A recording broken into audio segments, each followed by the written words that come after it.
kuna kitu ambacho hutokea mwanzo kinakuwa na pressure kubwa, alafu kuna wakati vitu kama mnavizoea. Ukiangalia mgogoro wa Urusi na Ukraine ni kama vile dunia imeuzoea, mgogoro wa Sudani kama dunia imeuzoea. Kwa hiyo hata huwa Irani na Israel na wenzake walikuwa kwenye pressure kubwa kabisa wakati wa mashambulizi ya pande zote, lakini baada ya kuwa kwenye ceasefire ambayo haieleweki uzuri yenyewe ceasefire imekaaje, tunaona tu kuwa kile kitu ambacho kilikuwa kinaonekana kama suluhu ya kidiplomasia ni kama bado haijafika kwenye njia. Upande wa pili wa Marekani, baada ya Trump kuongeza muda wa usitishaji ambao usiokuwa na kikomo, lakini akajaribu kupunguza masharti na vitisho kwa Irani, nadhani kidogo kama ikawa imeonekana kama kuna unafuu fulani, lakini unafuu wa nishati unagoma kwa sababu bei ya mafuta imekuwa ikipanda karibu kila siku, inaongezeka. Hapa tuko juu ya $100 na kitu kwenda juu, ukilinganisha na mara ya mwisho wakati wanaufunga ule mfereji kuamua kila mmoja ufunge, tulikuwa kwenye $96 mpaka 98 ya pipa, lakini leo tuko juu ya 110, tunakwenda huko sasa hivi. Tukiangalia taarifa ya kwamba Rais Trump anatafakari kuongeza muda wa zuio la Marekani dhidi ya bandari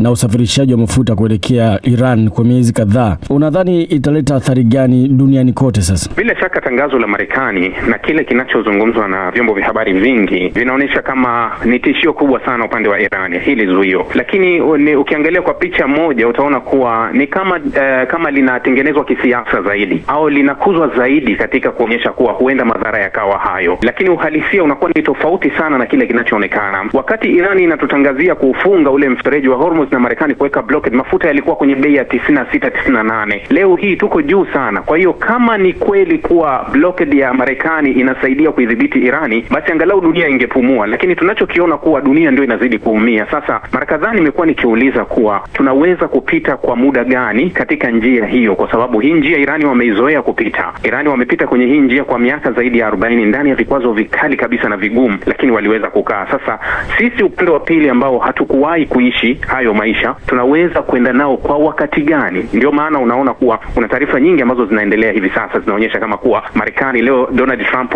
atapokea taarifa ya CENTCOM kuwapa utaratibu mpya kama warejee kwenye vita au vinginevyo. Manake yote ni majibu tu kuwa huenda haijafanya kazi au ile blockade ya Marekani bado haifanyi kazi kisawasawa kama vile tunavyoambiwa kuwa itaidhibiti Irani. Si kweli. Rabi, tunaweza kusema vita hivi huenda vikashuhudiwa kwa muda mrefu zaidi, tofauti na ambavyo watu labda walikuwa kidhani. Vita imebaki hivi sasa ni masharti. Nani anakubali masharti ya mwenzake? Na kila upande umetega mitego yao wanaoiona ni sahihi. Sasa kama vita itaendelea mpaka kipindi ambacho kitapelekea kwenye uchaguzi wa Israel mwezi wa 10 na uchaguzi wa nusu msimu wa Marekani mwezi Novemba, bila shaka utawaangusha wote washirika wawili. Netanyahu atadondoka na Donald Trump atadondoka, kwa sababu yale yanayoendelea ndani ya Israel yanafahamika wazi. Muungano mpya wa kina Bennett na wenzake umekuja kwa ajili ya kumshughulikia Netanyahu. Walimuondoa madarakani baada ya kukaa miaka 12 mfululizo mwaka 2021. Lakini upande wa Donald Trump, hali ya kutokuridhika na kura za maoni za ndani ambazo zimefanywa na mashirika makubwa ya ndani ya Marekani zimeonyesha kuporomoka kwa kuungwa mkono kwa Donald Trump kwa kiwango kikubwa. Sasa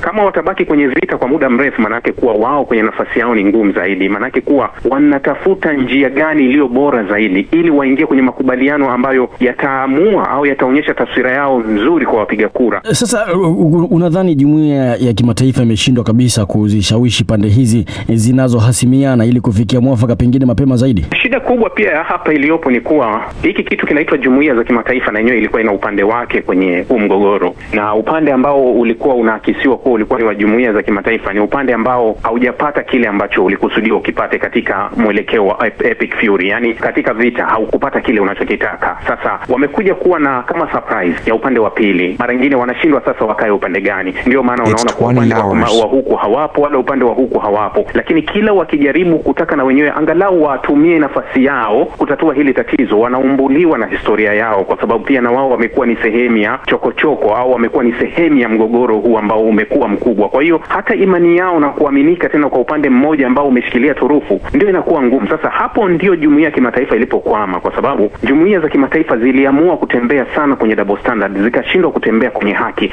Kama wangekuwa wamesimama kwenye haki kuanzia mwanzo, hili swala lilikuwa ni dogo sana, wangelitatua vizuri sana, kwa sababu upande wa pili ungekuwa unawaelewa sana kuwa hawa ni watu wa haki. Lakini shida kuwa hata wao walichagua upande kabla ya mzozo. Sasa hiki kinachokuja kutokea hivi sasa ni kuvuna kile ambacho kilipandwa awali. Naam, huyo ni Ibrahim Rabi. Sasa huko Uingereza, serikali inasema kwamba itawekeza dola milioni 34 za ziada mwaka huu ili kulinda jumuiya za Wayahudi nchini humo. Tangazo hilo linafuatia kuchomwa visu jana kwa wanaume wawili wa Kiyahudi katika kitongoji cha Wayahudi kaskazini mwa London. Zaidi na Elizabeth Kazibure.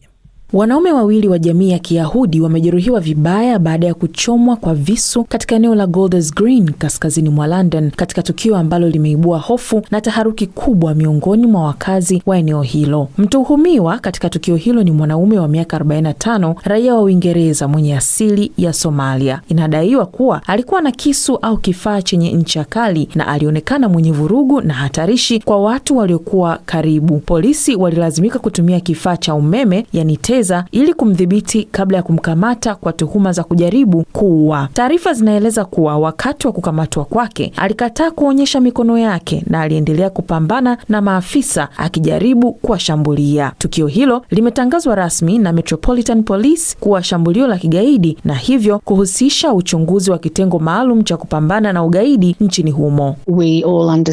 Sote tunaelewa kwamba kuzuia mashambulizi ya kigaidi kunahitaji mwitikio wa serikali nzima na taasisi zote kwa pamoja. Hatuna njia ya kujua ni mashambulizi mangapi ya kigaidi yamefanikiwa kuzuiwa bila shaka, lakini mazingira ambayo msukumo wa kiitikadi unaosababisha mashambulizi hayo hujitokeza ndiyo jambo kuu ambalo tume hii inalenga kulichunguza kwanza kabisa.